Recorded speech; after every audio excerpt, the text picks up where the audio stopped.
Talvez esse vídeo eu me exponha demais. Vamos ver até que ponto eu fico confortável com essa ideia, mas é que vai ser bem difícil eu falar sobre esses 3 livros que rondearam o meu junho, sem falar também sobre as coisas que me rodearam, né? Enfim, até porque, já me expondo aqui um bocado, a minha própria psicanalista, ela disse isso, né? Que eu tenho constante hábito de analisar a vida como se fosse um livro, um espelhamento meio biográfico, literário ali, de entrar nos livros, os livros entrarem em mim também, e eu sempre trago os livros nas sessões, né? Então, dessa vez não foi diferente, mas foi, acho que um pouquinho mais do que costuma ser.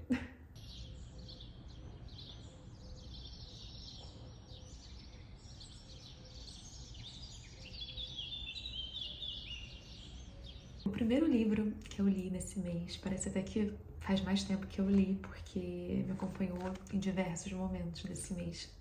Ele se chama La Usage de la Photo e foi escrito pela Annie Ernaux e pelo Marc Marie. Não existe, infelizmente, uma tradução para esse livro aqui no português, infelizmente. Assim que tiver, eu vou comprar e aviso vocês. Mas ele não pôde deixar de estar aqui. Eu sei que é meio paia, né, comentar sobre livros que não tem tradução para o português, nem eu acho que para outras línguas. Realmente deve existir, talvez no espanhol. Acho que eu vi em espanhol, mas existe com certeza no francês e talvez em inglês. Mas enfim, é um livro que mudou a minha vida de certa maneira. Eu acho que talvez tenha aí sido depois de Pilanese, que foi o melhor livro que eu li até então, em 2024. Esse livro aqui possivelmente ocupa a segunda posição. E é até difícil de falar um pouco como que é a história dele, né? Mas basicamente não é um romance, como os outros livros da Annie Ernaux que eu já trouxe aqui no canal em outros meses. Esse aqui, na verdade, não se enquadra em nenhum gênero, porque ele é um novo gênero. O que ele é, na verdade, né? A Annie Ernaux, esse livro foi escrito a 4 mãos, lembremos, da Annie Ernaux e do Marc Marie, que era o ficante dela, esse carinha. Não dá pra entender muito bem se eles tinham uma relação tão formal, eu acho que era uma coisa mais informal mesmo. Então, enfim, eles eram 2 namorados, vamos dizer assim, né? O ficante, no mais pleno português. E aí ela já tinha 50 e poucos anos, ele também, porque ele é um pouco mais velho do que ela. E ela tinha câncer de mama, inclusive, já era divorciada, já tinha os seus filhos e tudo mais. Encontra esse cara, que é um fotógrafo holandês, se eu não me engano, ambos falam em francês. Então ele é fotógrafo e ela é escritora. E eles se encontram e eles começam a tirar fotos analógicas nesses encontros, né, casuais, enfim. E algumas dessas fotos, posteriormente, eram fotos de roupas que eles deixavam tanto no quarto, tanto na cozinha, tanto na despensa, tanto no corredor, tanto em qualquer outro canto. Quando eles faziam amor, eles deixavam essas vestimentas, né, esse testemunhos do caos que foi, porque eles achavam bonito, né, esses, não vou dizer restos, mas seriam objetos, testemunhos desse amor que foi feito.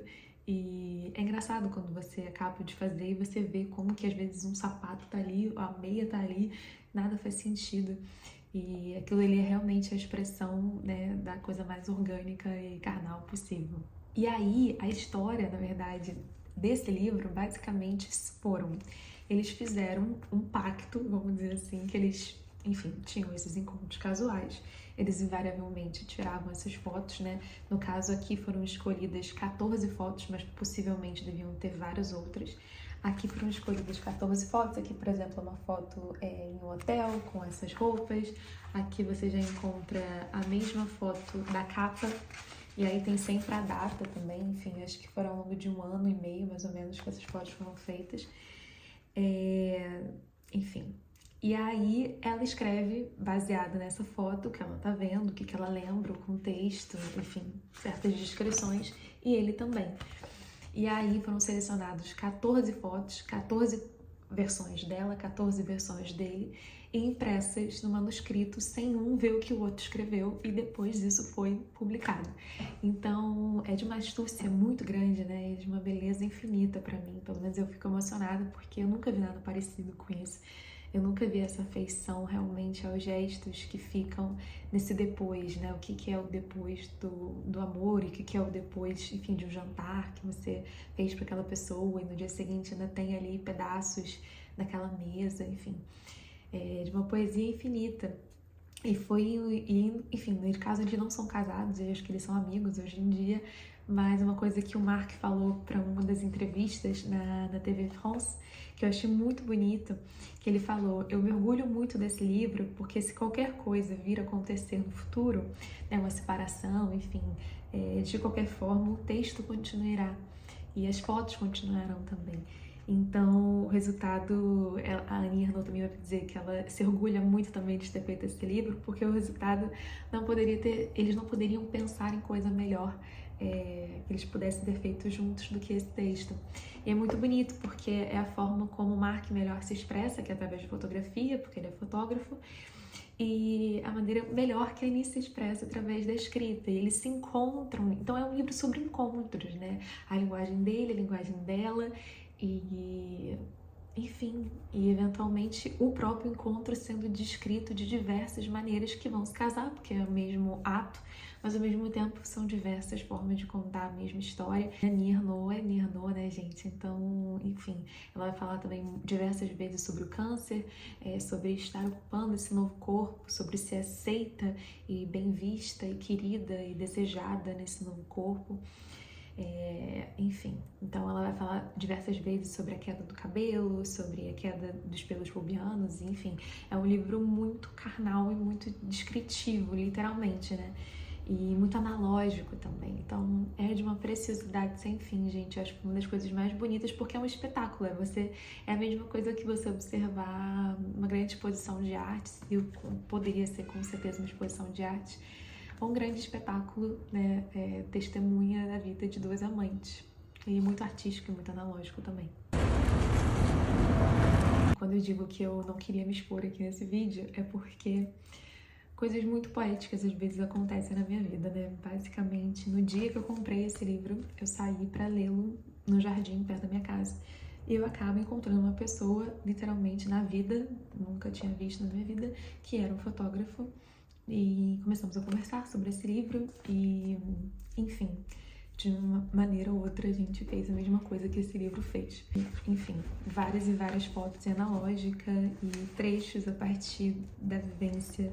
Vou mostrar só uma das fotos porque eu gosto muito dessa foto. O tabu sendo quebrado. Enfim, da maneira como ele observou e da maneira como eu observei, e foi uma das coisas mais poéticas que eu já fiz, eu acho que em vida, assim. Em outro momento ela diz: aucune composition de vêtements n'est semblable à une autre. Então, nenhuma composição de roupas daquela forma, né, como eles deixam, na verdade, é parecida com qualquer outra, é sempre um grande evento, assim. E eu achei tão genial, gente, essa coisa de realmente ficar encantado, sabe, com as coisas que restam, com as coisas que geralmente não são vistas, ou que são arrumadas, ou que não são prestigiadas. Eu nunca vi esse olhar tão terno para uma coisa tão banal, né, tipo as roupas que deixam, enfim, depois de um ato sexual. E depois, tem momentos que falam, les photos mentent, toujours, então as fotos sempre mentem. Eu não sei, eu achei de uma riqueza muito profunda esse livro. Infelizmente ainda não tem pro português, mas assim que tiver eu compro e eu aviso aqui também. E tem a parte que eu mais gosto no mundo. Peraí que agora eu preciso achar isso aqui. Esse parágrafo. Le déclic de l'appareil est une étrange simulation de désir, qui puisse aller plus loin. Quand c'est moi qui prends la photo, la manipulation, les réglages de zoom, est une excitation particulière, comme si j'avais un sexe masculin. Je crois que beaucoup de femmes éprouvent cette sensation. À chaque fois, le déclic de l'appareil me fait treseler le cerveau de plaisir. Celui qui ne jouit pas avec son cerveau ne connaît peut-être pas la vraie jouissance. Enfim, o livro. Bom, depois desse livro, eu acabei lendo um outro de poemas que eu tava sentindo muita falta, assim, né, de ler poemas. Então, foi o primeiro que eu quis ler, e não de propósito, mas, enfim, casualmente, se chama Engano Geográfico, 2 poemas franceses, da Marília Garcia. Quando eu começo a ler, eu já tô aqui em Portugal, então foi muito especial para mim revisitar a poesia, principalmente poesia experimental, principalmente uma poesia contemporânea. e eu acabei escrevendo também poesias por conta desse livro. Então foi muito importante para mim, muito pela forma. E também pelo conteúdo, porque querendo ou não eu entendi tudo que ela falou aqui, né, pelos lugares e tudo mais, mas muito pela forma da poesia, muito pelo português, muito pela... Enfim, eu acho que o meu gênero atualmente preferido do mundo é poesia experimental brasileira. Então, esse aqui entra, né, junto com Angélica Freitas, junto com Ana Martins Marques, junto com... eu sempre esqueço o nome dela, Adelaide Ivanova, tantas outras. Agora a Marília está no ladinho delas também. Para não dizer que, enfim, não comprei ainda nenhum livro em Portugal. Foi o primeiro livro que eu comprei em Portugal. Se chama Cartilha dos Amantes. Basicamente é um almanaque, né? E almanaque significa, eu não sabia disso, mas almanaque significa livro de todo saber. Então é como se fosse um compêndio, né? E aqui nesse livro, eles trazem a Cartilha dos Amantes portugueses, de 1930, 1920, 1930. E eu fiquei muito impressionada como que nas revistas femininas, né? No caso, meu TCC de jornalismo foi sobre isso, sobre revistas femininas e revistas pornográficas na década de 30 no Rio de Janeiro, não em Portugal, mas enfim, essas revistas de costumes, né, que as mulheres compravam em bancas e tal, elas traziam muito essa coisa de como se portarem como uma mulher, como respirar, como ler, como escrever, como tocar piano, como bordar. Lógico, com um recorte extremamente branco e privilegiado aqui, mas tinha essa coisa da mulher ser uma mulher apenas no momento em que ela conseguisse um homem ao seu lado. E agora ela, né, nasce, inclusive aqui em Portugal, minha própria avó fez isso e muitas mulheres fizeram, foi rasgarem a certidão de nascimento assim que se casassem. Porque com uma certidão de casamento, você não precisa mais provar que você nasceu. Agora você nasceu de novo, você vê como é simbólico, né? Quase uma fênix, enfim. E aí essa cartilha me fez muito pensar. Confesso que não é um livro que eu indico, porque é meio fraco, assim, nesse sentido. É mais um livro de pesquisa do que qualquer outra coisa para gente que gosta de estudar, enfim, objetos mais de cartas, né, de livros antigos e de revistas e tudo mais. Mas eu fiquei... a ideia que mais me comoveu ao ler esse livro foi a dificuldade, não dificuldade, mas a forma como as pessoas interpretavam os tratos do dia a dia, que hoje em dia a gente manda um WhatsApp, eu, por exemplo, hoje em dia mando muito e-mail, mas de qualquer forma e-mail não é tão comum entre as minhas amigas, por exemplo, muito menos carta.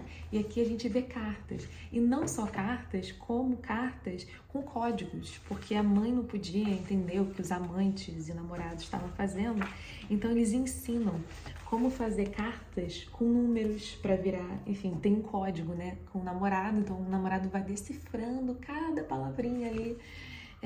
Enfim, é de uma coisa belíssima, assim, no sentido do cuidado, né? Enfim, como que a gente, aqui também tem gestos na janela para entender o que ela queria dizer, também tem movimentos com lenço. Então, lenço fechado, não quero te ver. Lenço aberto, venha me ver às 5 da tarde. Entendeu? E eu acho isso belíssimo. Eu acho que, querendo ou não, esse livro se comunicou muito com esse livro, no sentido de o amor na forma analógica, né? E isso me comove muitíssimo. Isso é uma das coisas que mais me comove nos últimos tempos. Mas para finalizar, assim, só com uma coisa um pouco bem-humorada, é que impressionante, gente, como os homens realmente são sempre iguais, na maioria das vezes, né? Porque, meu Deus do céu, teve momentos aqui que eu falei, gente, eu já recebi essa carta aqui. Aqui, ela tinha dado um pé na bunda nesse cara e ele tava, né, realmente se sentindo um pouco mal.